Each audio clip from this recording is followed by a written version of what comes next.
Raffi, Bawaslu Jakarta Selatan di podcast Bawaslu Jakarta Selatan.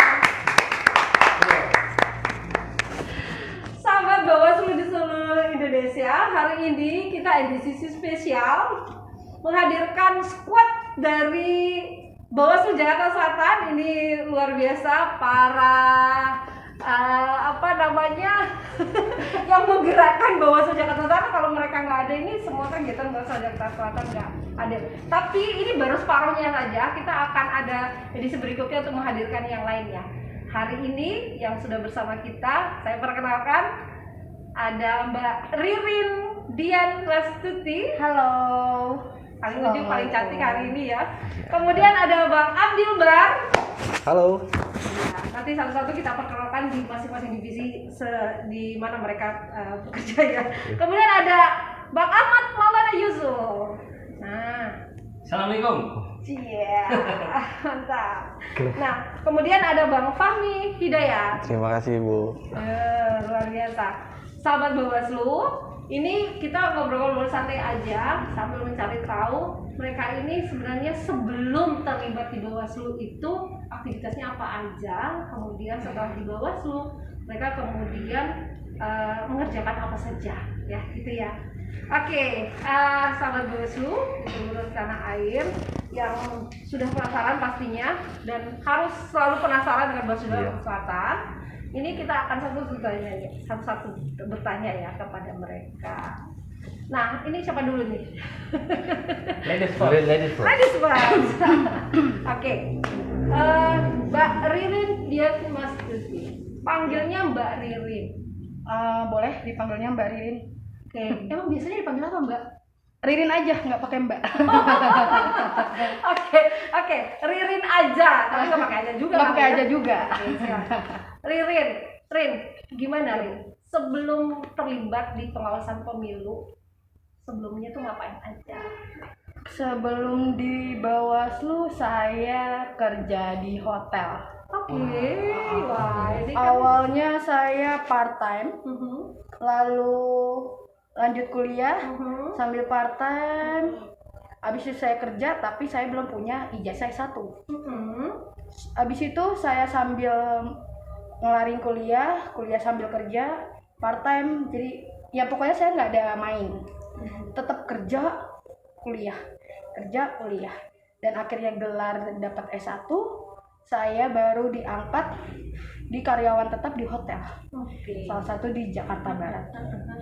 Habis itu saya lari ke kantornya. Jangan lari. Naik step lah.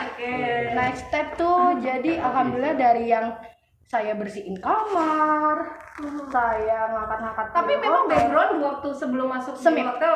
Oke. Saya di Semit. Habis itu saya masuklah di bagian perkantorannya. Cuman 2 bulan, akhirnya saya resign. Saya mencari lebih baik. Dapatlah di di bank, di salah satu bank di daerah Tamrin. Oke, bangkit juga nih ya. Iya. Dari hotel bank ya kan? Keren. Bank di bagian payroll. Nggak lama di bank itu saya mungkin ada cuman 6 sampai 7 bulan. Saya resign. Sempat kena penalti ya, karena kan kita outsourcing. Penjaga gawang siapa?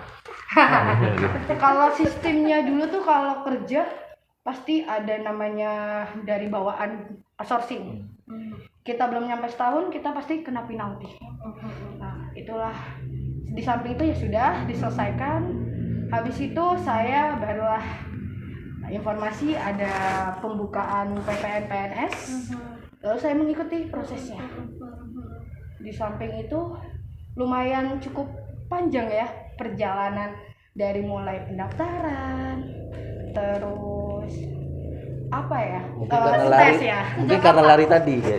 Mbak Ririn tuh masuk Bawaslu-nya tuh sejak 2019. 2019. Bulan Sama Maret. teman-teman yang lain ya? 19 atau lebih dulu?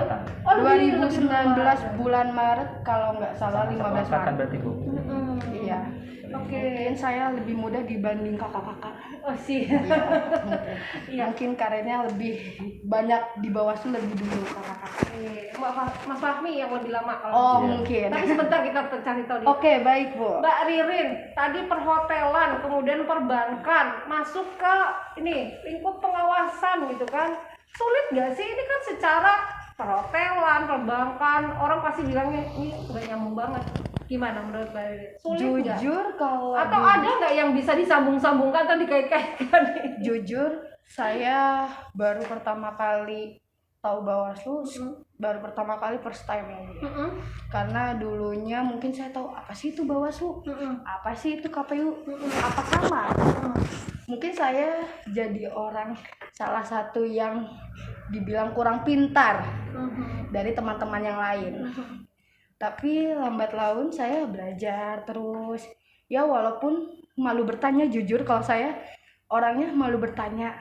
Tapi akhirnya itu merugikan saya diri sendiri Jadi gitu. malu bertanya sesak nafas nih. Tapi akhirnya Iya. tapi akhirnya oh ya kalau gini terus kita nggak ada progres. Kita nggak tahu nih apa itu Bawaslu, apa itu KPU, jajarannya seperti apa gitu. Tapi akhirnya kita tanya satu persatu teman yang lebih paham, dan kita juga nggak jadi sok tahu gitu loh. Jadi ketika saya masuk di Bawaslu pertama kali itu, saya kaget, wah sudah melakukan pengawasan. Itu pertama kali saya harus apa? Itu saya bingung. Saya harus apa? Pengawasannya seperti apa? Sampai sedih itu ya. Jadi terharu.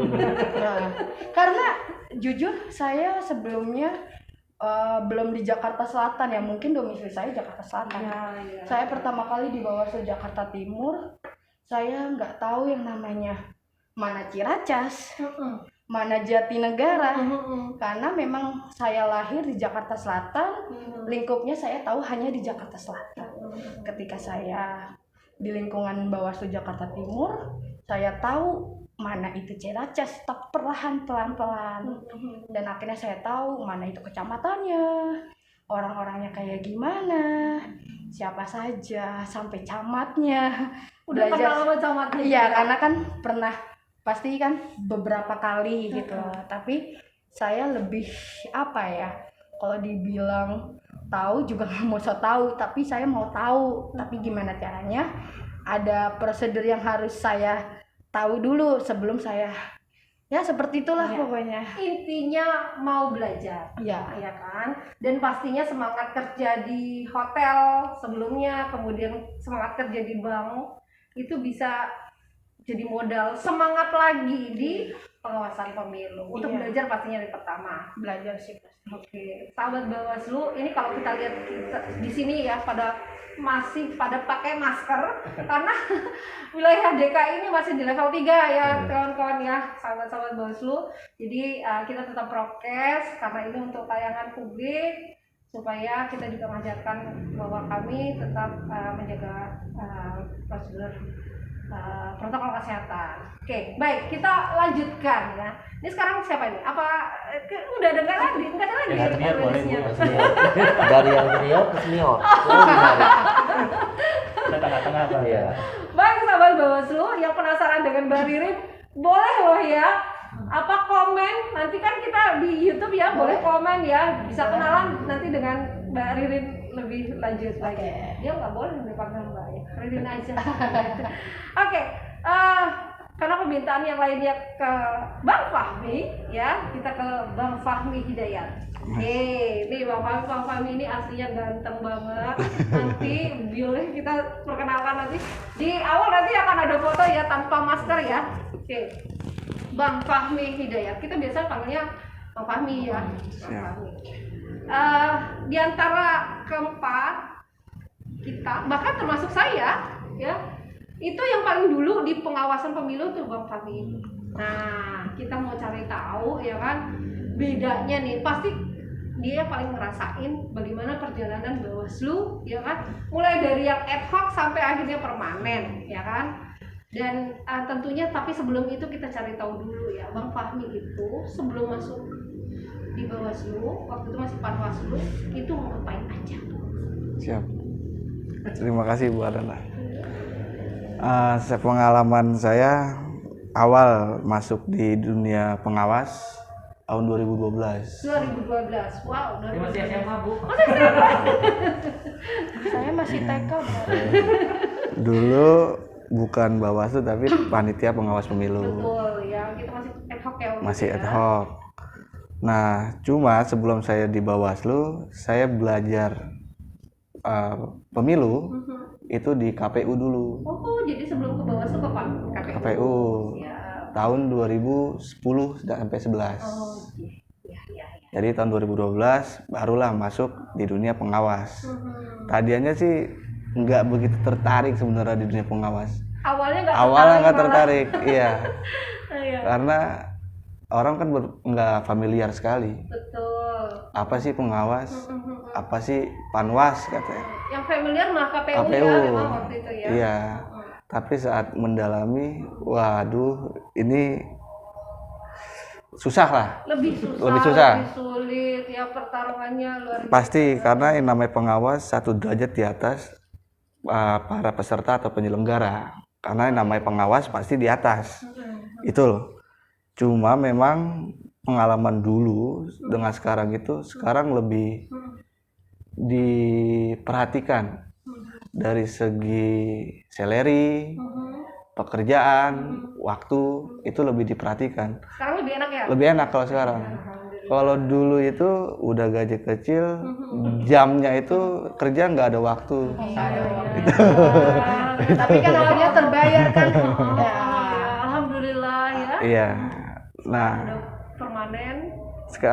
pengalaman yang menurut saya itu sangat membantu saya sekarang itu waktu mengawasi demo antara salah satu petahana yaitu Bapak Ahok dengan kasus yang lain. Oke, Pilkada 2017 2017 ya. Ya.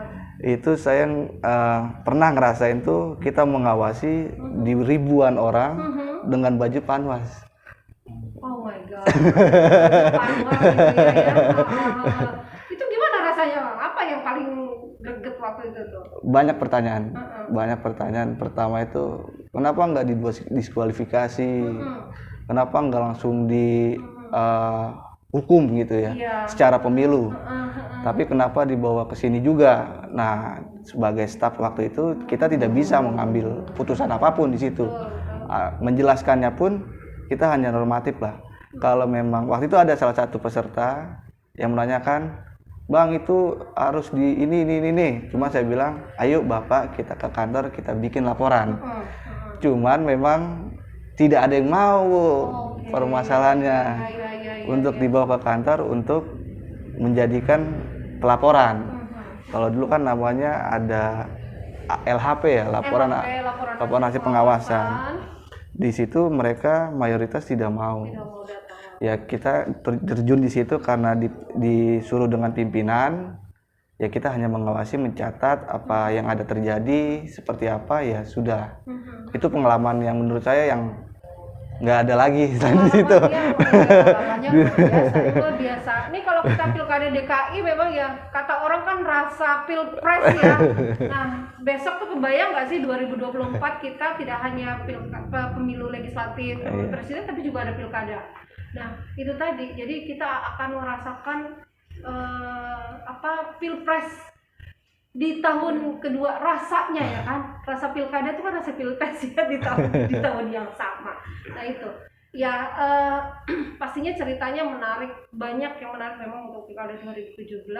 Dan Bang Fahmi itu sudah ada jadi pengawas pemilu pada saat itu, bahkan di 2012 tadi. Bang Fahmi yang tadi yang aku tanya tuh sebelum masuk ke pengawasan, Bang Fahmi tadi kan memang aku tidak tahu apa-apa, bahkan mungkin masih gimana ya, memahami pengawasan itu karena tantangannya lebih besar. Terus apa yang meyakinkan Bang Fahmi bisa?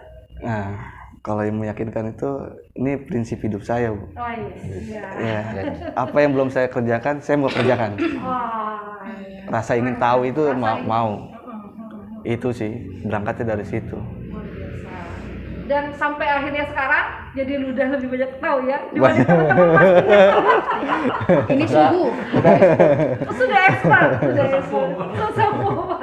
Kalau kata Baik, makasih Bang Fahmi. Kita coba ke Bang siapa nih? Bang Abdul mau dulu nih. Silakan katanya ya udah. Kita ke Kita tanya pemirsanya gimana? kita ke Bang Maul dulu deh. Kalau gitu. Oke. Ini kalau yang di ujung itu tunggu, dia suka yang bikin gong. Kita ke Bang Maul. Bang Maul, namanya Bang Ahmad Maulana Yusuf. Iya, Bu. Kan keterima di Bawaslu kemarin tahun Sama satu angkatan sama Mbak Ririn, Ririn ya? dan Bang Abdil. Abdil 2019 berarti Iya, ya? Maret. 2019 itu pastinya. Nah, ada nggak kaitannya ya kerja-kerja sebelum di Bawaslu ya sebelum kemudian masuk ke Bawaslu? Silakan Bang Maul. Sangat berbanding terbalik sama kehidupan saya yang lama, Bu, gitu. Oke, Iya. ya. Karena dulu saya itu ya apa palu gada dong. Saya dagangin apa aja gitu, halal sauda, madu, dan apa namanya servis beberapa instansi untuk komputernya kayak gitu. Oke, teknisi. Iya, teknisi gitu. Nah, kebetulan waktu itu emang dibuka lowongan untuk IT. Nah, di situ ketertarikan saya pertama kali dengan Bawaslu. Saya pikir karena di sana ada IT dan di situ saya punya kemampuan, saya ambillah peluang itu. Tapi pasca penerimaan semua berbalik ke apa ijazah yang saya pegang. Iya, betul. Kayak gitu. Dan ternyata kan memang nyambung. Nyambung. disambungin gitu. Saya kuliah juga itu ya kecebur itu. Nah, kalau nggak salah kan Bang Maul ini SIP ya, berarti sarjana Iya. ilmu politik kan? Iya. Nah, ini jangan salah, politik itu paling nyambung dengan pemiluan. Tapi Kan gitu ya. minatnya emang di dunia IT tuh. Bu. Dunia IT-nya yang memang banyak menonjol kalau Bang Maul ini. Nah kalau IT berarti ya kan lebih ke IT. Nah di Bawaslu kita ini memang ya bersyukur ada Bang Maul juga yang ngerti soft and hardware kayak gitu ya. Jadi lebih banyak kita beruntung lah ada Bang Maul. Nah kerja di Bawaslu Bang Maul, apa yang jadi apa kesulitan, apa tantangan gitu ya? Ya bahasanya tantangan, jangan pakai kesulitan. Yang pasti waktu dimasukin ke Bawaslu Jakarta Selatan dapat divisi penanganan pelanggaran. Penanganan pelanggaran. Nah, itu langsung waktu pertama kali megang pala, aduh gimana nih? Ya udah kayak yang tadi dibilang sama apa senior saya ini Fahmi ya, life must go on ya kan, ya udah jalanin aja gitu. Ya saya pertama pasti belajar, kesusahan ya kita harus selalu nanya yang lebih tahu kayak gitu sih Bu. Tantangannya ya perlu baca-baca lagi yang dimana dulu saya nggak senang baca gitu. Akhirnya baca perundang-undangan, Akhirnya baca kayak undang-undang. gitu-gitu ya. Alhamdulillah sekarang sudah menyesuaikan gitu. Iya. Dengan bimbingan para pimpinan, teman-teman, senior kayak gitu. 2019 sekarang 2022 berarti sudah masuk 3 tahun, Iya, tahun tahun ketiga ketiga, ya, iya. tahun ketiga ya. Ya insya Allah semakin mahir lah ya. Saya banyak belajar dari beliau nih. Iya. Kita semua saling belajar pastinya. Dan kita belajar dari Abdilbar. Masya Allah. Nah, ini Bang Abdilbar, para sahabat Bawaslu harus tahu ini orang yang paling jauh ya. Kayaknya datangnya ya. Datangnya itu dari Aceh, ya kan? Nah, kemudian akhirnya dia harus berdomisili di Jakarta karena memang menempati tugas di Bawaslu Jakarta Selatan. Nah, backgroundnya apa Bang Abdil? Kok bisa? Ini nggak ujuk-ujuk loh pastinya ya kan? Kalau Masuk saya ke cerita Bawaslu. nih harus versinya Rini atau versinya Bang Fahmi nih. Kalau versinya Rini panjang banget nih. Oh gitu. Iya. Nah, Mungkin bisa Nah. dikat nanti. Jadi pokoknya versi serunya aja. Oke, Silakan. kalau bicara basicnya apa, keilmuannya apa, mungkin saya lebih ke sosial ekonomi. Karena setelah di zaman kita kuliah itu tsunami tuh Bu. Jadi saya tsunami ya? pas tsunami Aceh 2006 itu kita udah bekerja jadi translator, jadi tour guide-nya untuk orang cari mayat. Ya, jadi apapun poinnya itu saya tuh udah kerja itu dari ini sampai gaji pertama saya ingat banget itu gajinya 1 jam tuh $10. $10 $2. Jadi kita batasan kerjanya cuma 4 jam sampai 5 jam karena keterbatasan ruang gerak. Udah digaji dolar. Nah, dari situ ya udah jadi bergelut dengan sosial. Jadi saya lebih ke LSM asing dan saya lama di OSK di FPA itu Jepang. Jadi kayak LSM asing dari Jepang, membangun masyarakat, traumatis sampai pengembangan ekonomi. Pengembangan ekonomi itu dari UKM, pembentukan apa ya wilayah pesisir itu seperti apa. Kayak lebih ke situ Bu.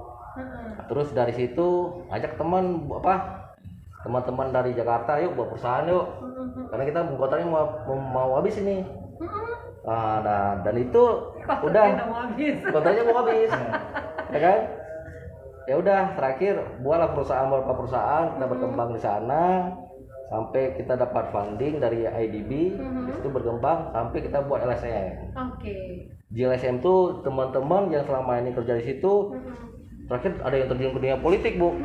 Di situ terus di Aceh itu ada durasi lesunya Bu, kalau perekonomian. Jadi ada grafik lesunya, di lesu itu ya kita down semua itu. Karena kita nggak kerja sama pemerintah. Tapi itu lama setelah pasca tsunami kan? Lama itu di 2011. Udah 2011. 2011 saya kita langsung ke swasta. Kita buat perusahaan sendiri, mandiri lah Bu. Kumpulin teman-teman yang yang ekspor di bidangnya, saya kumpulin semua. Saya kumpulin jadi satu wadah, kita buat perusahaan, ya udah berkembang. Sampai di titik di mana kita harus di Aceh itu kalau nggak berpolitik lu nggak bisa ngapa-ngapain. Ini gara-gara itu kali ya akhirnya mau terjun di pemilu kan politik banget. Iya. Nah saya sempat sangat benci sama politik. Bencinya karena politik karena terlalu drama, terlalu banyak hal yang yang nggak disukai sama saya menganggap diri dulu pengusaha Bu, calon pengusaha. Ya kan, jadi unsur-unsur politik itu sangat menyebalkan. Kan jadi pengusaha kemudian jadi penguasa. Ya itu kan belum terpikir, jadi masih kelas newbie kalau bahasanya. Dari situ saya udahlah fokus sama hal-hal kerjaan yang sifatnya LSM. Terus dari situ pekerjaan menurun. Terakhir teman-teman udah mencar semua sampai di titik saya ngumpul sama teman-teman dari Bawaslu. Nah di sana itu bukan Bawaslu namanya, Panwasli, betul. Nah Panwasli. Jadi di Panwasli itu ada dualisme lagi. Nah di situ menarik. Dan setiap ngopi karena semua sumber informasi di Aceh itu bisa didapatkan di warung kopi. Deal bisnis miliaran pun di warung kopi dan terbuka itu. Sampai sekarang aku lihat sih ya, posting-postingannya masih kopi aja, Ini kan bawaannya situ kali ya. Belum terwujud. Karena ada filosofi orang Aceh kan, besarnya rezekimu rayakanlah walaupun hanya secangkir kopi. Jadi kopi itu buat cerdas rasanya, walaupun sugih tapi itu kebenaran. Jadi bikin melek ya Bang? Iya itu dia makanya. Apalagi kita harus ngafal undang-undang. Lebih banyak ngopi ya. Iya banyak ngopi Bu, biar tegangan dan hasil lah kan. Untuk merayakan apa saja yang kita sudah lakukan. Nah itu dia. Jadi cerita saya sebenarnya sederhana ya Bu ya. Tidak kayak Bang Fahmi punya. Ini intinya kalau kami di sini yang baru masuk di 2019 itu teman abang-abangan juga di sini ya udah berkembang bersama, jadi ruang belajar bersama. Ya mau dimanapun ya kita belajar bareng gitu loh. Jadi mungkin sederhananya seperti itu. Baik, nah itu tadi. Jadi kalau terhitung 2019, apalagi Bang Fahmi ya udah aktif malah di 2012 sampai sekarang, berarti ya kita udah relatif 10 tahun ya Mi? 10 tahun loh kalau Bang Fahmi ya kan. Sahabat. Luar biasa ya. Iya, tentunya tetap kita saling belajar gitu kan. Dan pastinya 3 tahun itu juga sudah cukup untuk kita juga bisa berbuat banyak. Ini terlebih lagi kita di Bawaslu Kabupaten Kota yang permanennya juga kan baru ya 2018 kemarin. Sampai kita berharap bahwa ini akan lebih awet ya, kita tidak akan ada lagi di tengah masyarakat kita memang yang juga masih masih banyak mempertanyakan bagaimana Bawaslu ya, bagaimana mereka menjalankan fungsinya dengan baik. Artinya eksistensi kita itu masih sangat dinantikan oleh semua publik dan itu pasti kerja-kerja kita semuanya. Nah, kita mau bicara tentang pengawasan sedikit ya kan, karena kita kan kurangnya pengawasan nih, walaupun nih tahu nih divisinya agak beda-beda nih ya kan. Yang divisi pengawasan Bang Abdil, Mbak Ririn SDM dan organisasi. SDM dan organisasi. Sekarang Bang Maul Keuangan. Tadi udah dari penanganan pelanggaran ke keuangan. Bang Fahmi SDMO. SDM juga. Ini Mbak Ririn sama Bang Fahminya SDM dua-duanya. Nah, semuanya ini kan satu kesatuan kerja ya.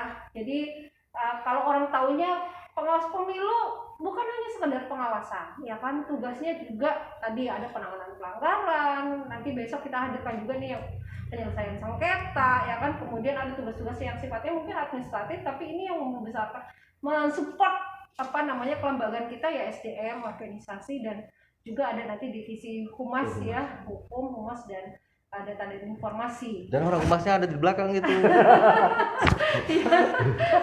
Di balik layar. Di balik layar. Nanti kita munculkan biar ada juga di depan layar. Nah,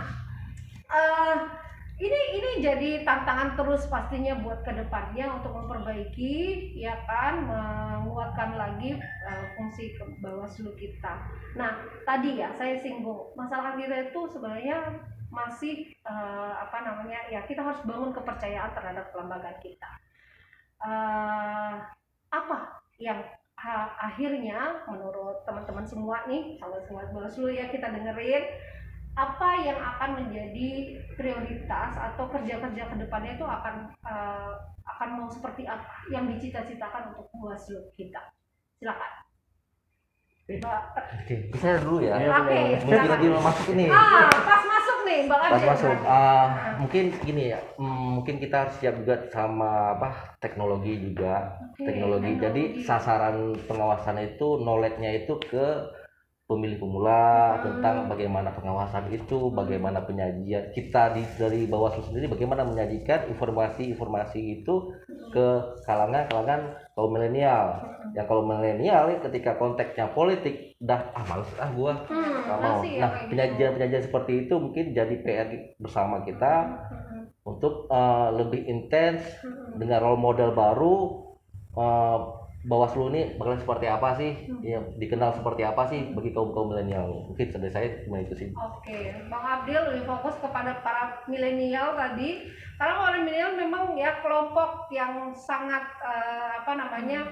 dekat dengan teknologi. Tadi disebutkan teknologi oleh Bang Abdil ya. Nah, sekarang itu tantangan Bawaslu juga untuk bagaimana bisa mengembangkan teknologinya.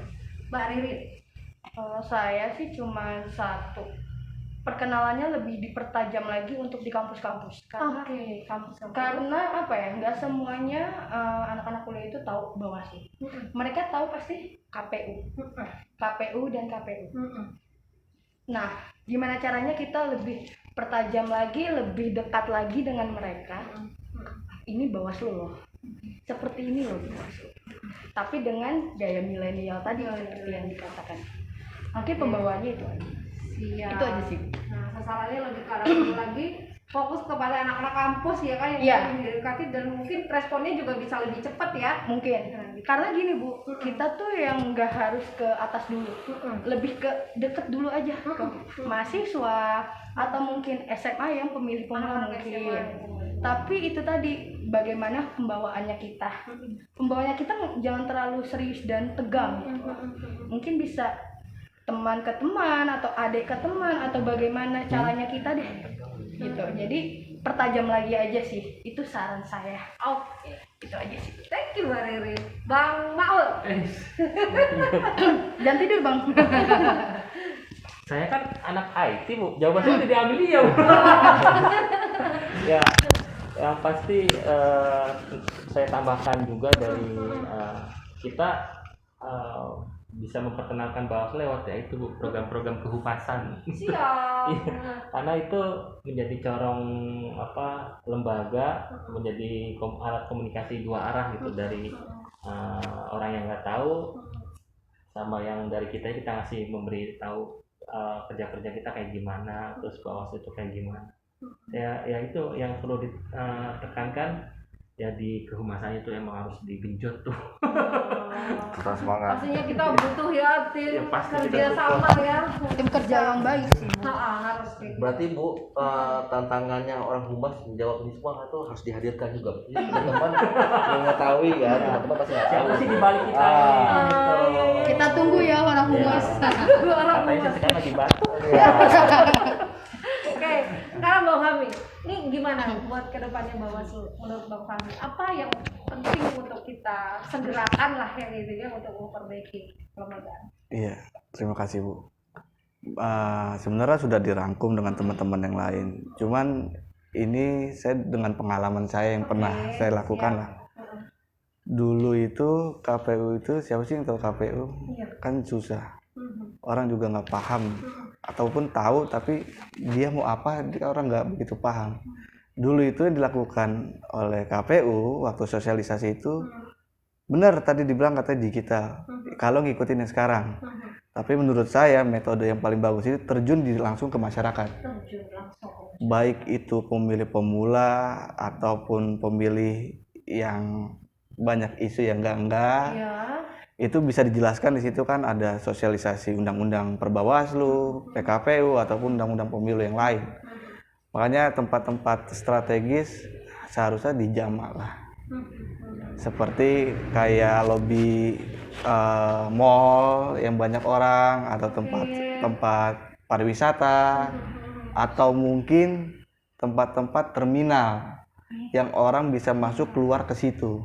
Istilahnya dia walaupun nggak dengar tapi akan terlintas lah karena keluar masuk gitu kan. Terngiang-ngiang. Iya, terngiang-ngiang lah.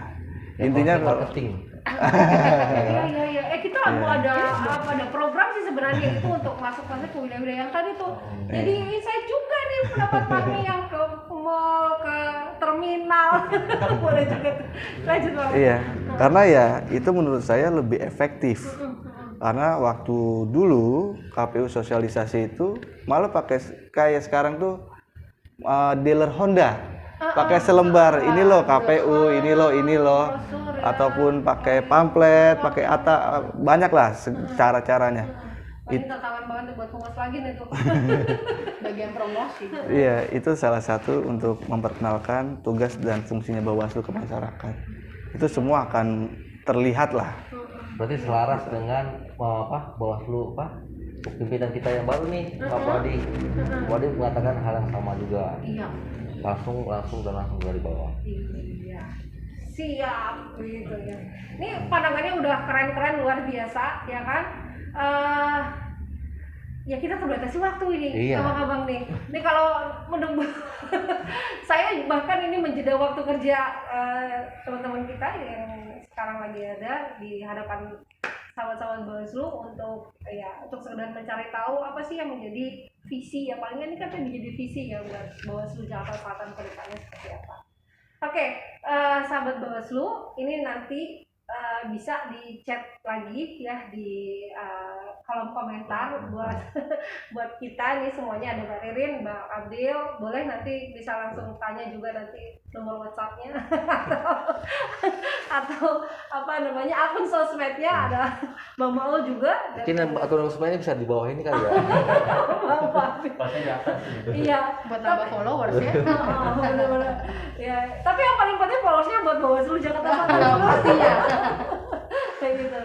Nah, ya saya pikir ini cukup seru ya, kita bisa gali lagi dan nanti mungkin kita akan ada sesi satu persatu. Ya, ini kan masih gerombolan ini.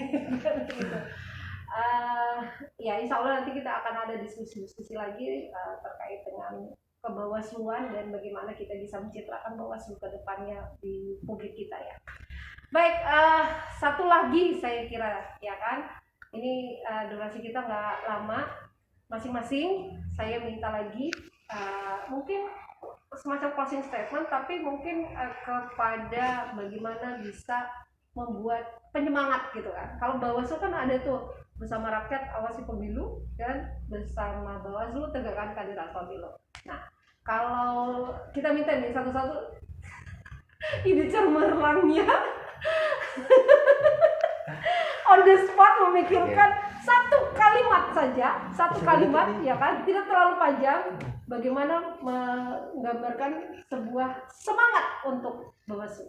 Silakan, siapa dulu? Nah, satu kalimat saja, jangan satu kata, kalau satu kata nggak ada maknanya. Udah, silakan. Oh ya, siap. Silakan. Oke, Bang Fahmi. Closing statement ya. Masih statement tadi satu kalimat aja. Apa yang harus kita bangun gitu? Pelanggaran yang ada, laporkan saja ke Bawaslu. Wih, mantap. Pelanggaran yang ada, laporkan ke Bawaslu. Thank you. Bang Maul. Ya. Yang terakhir. Aduh, anak IT suruh mikir. On the spot banget ya. Yang pasti jauhi politik duit, politik uang maksudnya. Jauhi politik uang. Oke. Thank you Bang Maul. Ini dalam loh sebenarnya. Ini kan ini hal-hal yang seperti ini yang publik juga harus tahu ya kan. Silakan Bang Abdil. Pemilu-pilu tanpa kamu. Wih, pemilu-pilu tanpa kamu. Wih. Terakhir ya? Ya. Terakhir Bang. Terakhir. Mbak Ririn. Oh saya cuma satu. Nggak usah banyak-banyak kan ya? Iya. Ya sama kayak Bang Maul, cuman apa? Kalau nerima uang jangan diterima tapi lapor Bawaslu. Iya. Boleh dong kita tepuk tangan lagi yang selanjutnya. Baik sahabat Bawaslu, demikian perbincangan kita singkat, tapi saya yakin ini akan memancing kita untuk lebih bertanya lagi tentang kebawasluan dan bagaimana Bawaslu nanti ke depannya. Kita berharap terus sahabat Bawaslu pantengin kami Bawaslu Jakarta Selatan di serial-serial podcastnya dan serial-serial yang lainnya, karena kita berkomitmen untuk membangun masyarakat kita dengan pemahaman pengawasan pemilu yang baik, dan kita akan menggalakan pemilu yang demokratis. Terima kasih sahabat Bawaslu di seluruh tanah air. Jumpa lagi nanti di edisi podcast berikutnya. Dan teman-teman semuanya, terima kasih sudah meluangkan waktunya. Silahkan kembali bekerja kembali, dan jangan lupa semua followersnya harus memfollow Bawaslu Jakarta Selatan. Terima kasih. Assalamualaikum warahmatullahi wabarakatuh. Waalaikumsalam warahmatullahi wabarakatuh. Mau lapor jangan lupa subscribe Bawaslu Nah, itu, subscribe jangan lupa. Thank you Oke. semuanya. Terima kasih Bu.